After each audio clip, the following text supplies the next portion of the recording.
संजीव भाई very good. नमस्ते प्रणाम। हम आप लोगों के बेटा, आप लोगों के चहेता, आप लोगों के भाई, आप लोगों के दिल के धड़कन धनंजय दत्तन।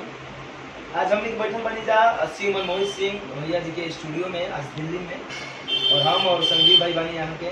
संजीव नमस्ते प्रणाम आप सभी लोग के, और हम आप सबके छोट भाई संजीव साधन। जैसे हमारा भैया के प्यार आशीर्वाद दी ले जाए, वैसे हम लोग के भाई के भी आशीर्वाद दी। बहुत ही अच्छा हारमोनियम प्लेयर बानी, प्लस सिंगिंग भी करेनी। आज हमने के दोनों भाई गाना गावत तानी, हमारे सैड सॉन्ग रहे और आप लोगों के सुनाई। और हमारी धनंजय दत्तन एंटरटेनमेंट चैनल है, आप लोगों ने चैनल को बहुत सारा आशीर्वाद देता नहीं, प्यार देता नहीं। ये लखा भाई के देवे नहीं, वो लगा चैनल के भी देता नहीं, और बहुत मिलके अच्छा लागेला।